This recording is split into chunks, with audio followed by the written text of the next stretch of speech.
क्या गाजा शहर पर अब तक का सबसे बड़ा और सबसे भयानक हमला होने वाला है? क्या गाजा शहर को पूरी तरह से मिटा दिया जाएगा?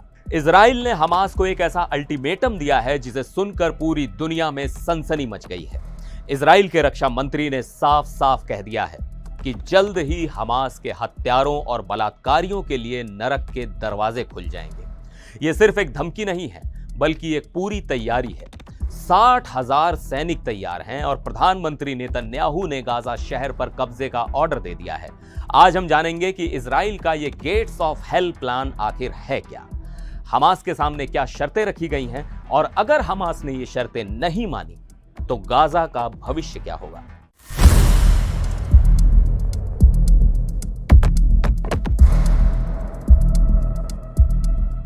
नमस्कार, मैं हूं सिद्धार्थ प्रकाश और आज हम बात कर रहे हैं इजराइल हमास युद्ध के एक बहुत ही बड़े और खतरनाक मोड़ की। तो मामला यह है कि इजराइल के रक्षा मंत्री, जिनका नाम है इजराइल काट्स, उन्होंने सोशल मीडिया पर एक पोस्ट किया और यह पोस्ट कोई मामूली पोस्ट नहीं था। इसमें उन्होंने हमास को सीधी और खुली धमकी दी है। उन्होंने लिखा, soon the gates of hell will open, यानी जल्द ही नरक के दरवाजे खुल जाएंगे। लेकिन ये दरवाजे कब तक बंद रह सकते हैं? इसके लिए उन्होंने हमास के सामने 3 बड़ी शर्तें रखी हैं। चलिए इन्हें आसान भाषा में समझते हैं। पहली शर्त, हमास अपने सारे हथियार डाल दे, यानी डिसआर्म हो जाए। दूसरी शर्त, गाजा में जितने भी बंधक बचे हैं उन सभी को तुरंत रिहा किया जाए। तीसरी शर्त, युद्ध खत्म करने के लिए इजराइल की सभी शर्तों को मानना होगा। उन्होंने आगे जो कहा वो और भी ज्यादा डराने वाला है। उन्होंने कहा, अगर हमास इन शर्तों पर राजी नहीं हुआ तो गाजा शहर, जो हमास की राजधानी है, उसे रफाह और बेत हानून जैसा बना दिया जाएगा। अब आप सोच रहे होंगे कि रफाह और बेत हानून में ऐसा क्या हुआ था। ये गाजा के ही 2 शहर हैं जिन्हें पहले के इजरायली ऑपरेशनों में लगभग पूरी तरह से तबाह कर दिया गया था। मतलब साफ है, अगर शर्तें नहीं मानी गई तो गाजा शहर को भी मलबे के ढेर में बदल दिया जाएगा। यह सिर्फ रक्षा मंत्री का बयान नहीं है। इसके ठीक एक दिन पहले इजराइल के प्रधानमंत्री बेंजामिन नेतन्याहू ने भी साफ कर दिया था कि वो सेना को गाजा शहर पर कब्जा करने का अधिकार देंगे और इसके लिए तैयारी भी शुरू हो चुकी है। इजराइल के रक्षा मंत्रालय ने करीब 60,000 रिजर्व सैनिकों को बुलाने की मंजूरी दे दी है। यह एक बहुत बड़ी संख्या है जो दिखाती है कि यह ऑपरेशन कितना बड़ा हो सकता है। नेतन्याहू ने एक वीडियो स्टेटमेंट में कहा कि उनके 2 मकसद हैं और दोनों एक साथ चलेंगे।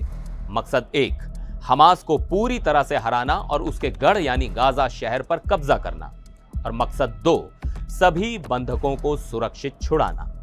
उनका कहना है कि ये दोनों काम एक दूसरे से जुड़े हुए हैं, यानी गाजा शहर पर सैन्य कार्रवाई के साथ साथ बंधकों की रिहाई के लिए बातचीत भी चलती रहेगी। अब सवाल ये उठता है कि जब सीज फायर और बंधकों की रिहाई के लिए बातचीत चल रही थी तो अचानक इतना बड़ा अल्टीमेटम क्यों? देखिए, कुछ दिनों पहले ही हमास ने मीडिएटर्स के एक सीज फायर प्रस्ताव को मान लिया था। पूरी दुनिया को लगा कि शायद अब युद्ध रुक जाएगा, लेकिन इजराइल इस प्रस्ताव से खुश नहीं था।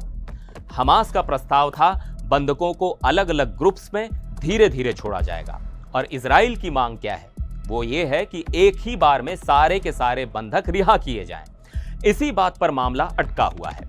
इजराइल ने अभी तक उस प्रस्ताव पर कोई आधिकारिक जवाब नहीं दिया है और दूसरी तरफ गाजा शहर पर बड़े हमले की तैयारी शुरू कर दी है। यह एक तरह से हमास पर दबाव बनाने की रणनीति है कि या तो हमारी सारी बातें मानो या फिर अब तक के सबसे बड़े हमले के लिए तैयार रहो। इजराइल के इस प्लान का सिर्फ दुनिया भर में नहीं बल्कि खुद इजराइल के अंदर भी विरोध हो रहा है। अंतर्राष्ट्रीय समुदाय को डर है कि अगर गाजा शहर में इतना बड़ा ऑपरेशन हुआ तो वहां पहले से ही मुश्किल हालात में जी रहे लाखों आम नागरिकों का क्या होगा। आंकड़ों की बात करें तो यह लड़ाई बहुत ही भयानक साबित हुई है। अक्टूबर 2023 में हमास के हमले में 1219 इजरायली मारे गए थे, जिनमें ज्यादातर आम नागरिक थे। इसके जवाब में इजराइल के सैन्य हमलों में अब तक 62,000 से ज्यादा फिलिस्तीनी मारे जा चुके हैं। गाजा के स्वास्थ्य मंत्रालय के इन आंकड़ों को यूनाइटेड नेशंस भी भरोसेमंद मानता है। मरने वालों में बड़ी संख्या महिलाओं और बच्चों की है। ऐसे में अगर गाजा शहर पर हमला होता है तो ये आंकड़ा कहां तक जाएगा, इसका अंदाजा लगाना भी मुश्किल है। तो कुल मिलाकर स्थिति यह है कि एक तरफ बातचीत की मेज पर मामला अटका हुआ है और दूसरी तरफ युद्ध के मैदान में अब तक की सबसे बड़ी लड़ाई की तैयारी हो रही है। इजराइल का गेट्स ऑफ हेल अल्टीमेटम एक बहुत बड़ा संकेत है कि आने वाले दिन गाजा के लिए बहुत ज्यादा मुश्किल भरे हो सकते हैं। तो अब आपकी बारी, आपको क्या लगता है, क्या हमास इजराइल की शर्तें मान लेगा या गाजा शहर एक नए और ज्यादा भयानक युद्ध का मैदान बनने वाला है? अपनी राय हमें नीचे कमेंट्स में जरूर बताइएगा। फिर मिलेंगे एक और वीडियो में, तब तक के लिए नमस्कार।